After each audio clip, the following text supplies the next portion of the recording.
Well, hello everyone. This is Fadi, and welcome back to a continuation of this amazing video series. Thank you for all of your, of course, interactions with us and comments. Obviously, the series that we're referring to is Mecca, A Search for a Place. And so far, we laid out enough information to show that the historical narrative about Mecca cannot be true if we rely on the standard Islamic narrative. Today, we're going to start a series of videos to debunk many of these narratives, including with the historical one. With that in mind, of course, we turn our attention to our dear brother, Dr. J. Dr. J, welcome back. And today, I guess we are going to start debunking some of these narratives.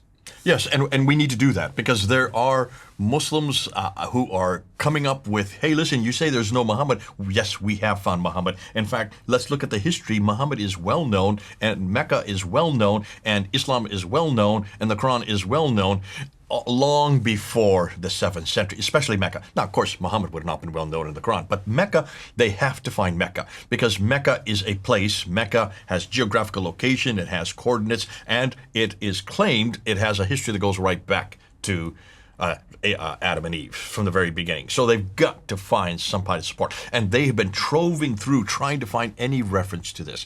And they have found 3 references historically for Mecca. Now, Ian D. Morris, I don't know if you know that name. Ian D. Morris has really been on my radar. He has probably done the best work of debunking everyone. So what I'm going to be sharing with you comes from both Ian D. Morris and also Dan Gibson on Makaraba. But let's go with what we're finding, and let's look at the first one. And this one, it has to do with Agatharchides. I hope I've pronounced it correctly.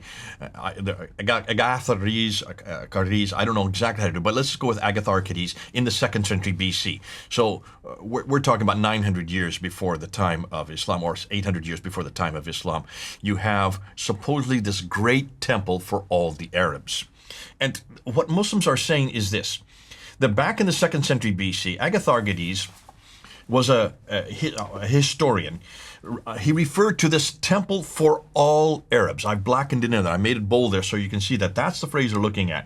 This temple for all Arabs, and he locates it 90 kilometers from the Tiran Island. Well, we know where the Tiran Island is there. You can see it on the map. It's right there at the opening of the Gulf of Aqaba. There's the Gulf of Aqaba.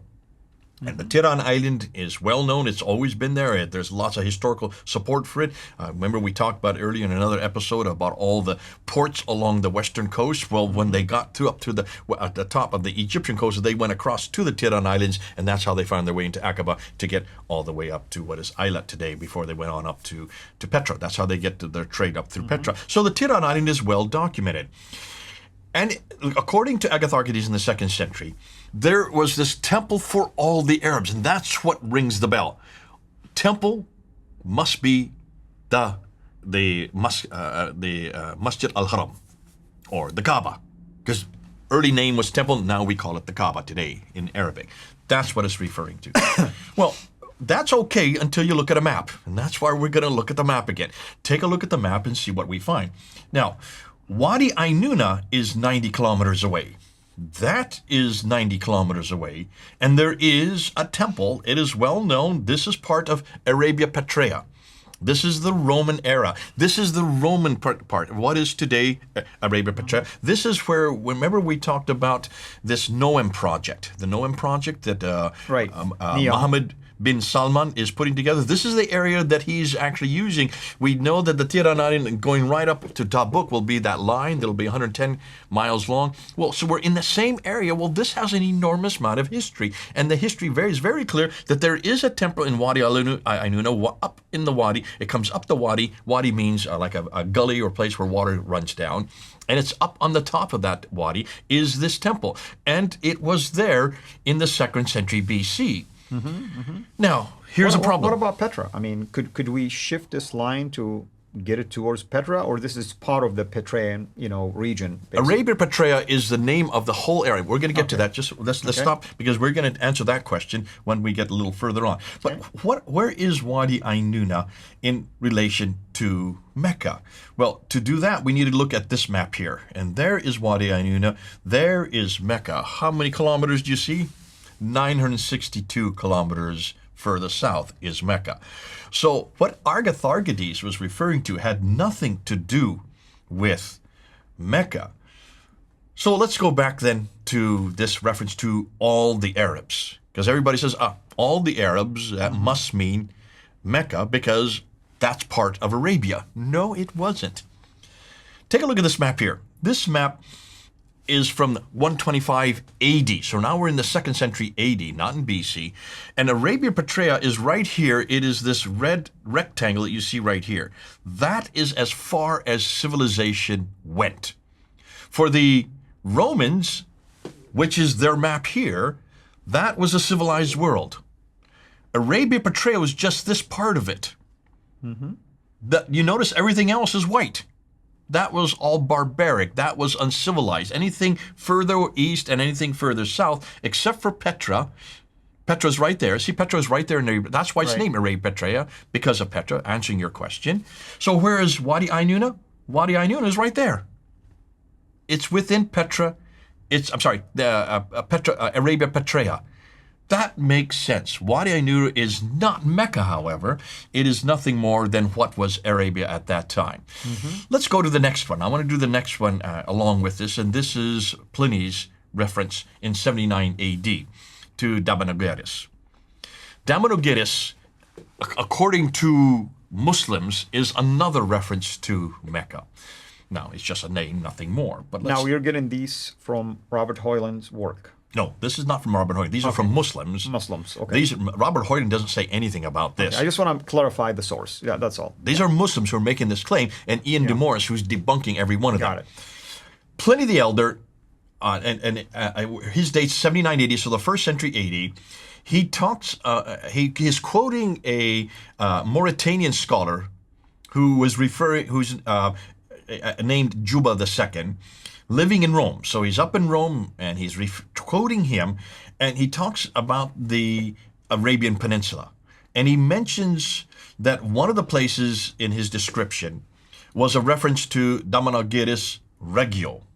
Damonogeris Regio is an important place. He doesn't say much more than that. In 1970, Hermann von Wissmann, a geographer, proposed that this was the territory belonging to the Qurayshi as well as Mecca and its environs. And as a result, the Muslims grabbed on this and they start putting it up all over the world, and now it's on the internet, now that the internet has been invented, and everybody is saying this is another proof for what we now know today as Mecca, or what was always known as Mecca. Here's the problem, and Ian de Morris puts this out. Read what Juba II says. Just look at those arrows. That is what Juba II is talking about. He talks about the Kharaks. That's the city, Khaybar today. And he's talking about coming down the western coast of this is the Persian Gulf, going up through the Straits of Hormuz, down through Oman, and stopping there. As he's going along that route, he drops in the name Debunking. Do you see a problem with that? Where's Mecca? And where is Debunking? Mecca on the other side. Could it be that they confused Kharaks with Quraysh? They thought Kharaks was Khaybar over here. They thought it was over this side. No, this is the Kharaks that is in what is today Iraq. That's the Iraqian capital, because nobody really cared about this. There would be, Juba II would never have come down the western coast. He was coming down the eastern coast of Arabia. They've got the wrong coast. And that's why today we no longer do that. It's the eastern coast. Now, in the next episode, I want to really debunk the most important theory about Mecca, the most important claim, and that is Makaraba. That's going to take a little bit more time. So that's why I didn't put it with these two here. But so you can see, Agatharchides and Debunking coming from Juba II, both of them have been completely debunked just by looking at a map and following what the places that they name. We're going to do the same thing with Makaraba in the next episode. Wonderful. Thank you so much, brother. Hopefully everyone is enjoying this. Make sure you look at these videos, folks, one by one, because each one will contain primarily one, at least, issue that we're trying to debunk. If it is too short, sometimes we add a second one. So hopefully you will find them helpful in your own work and your own research. Until we meet again next time, God bless you. Thank you for watching this video.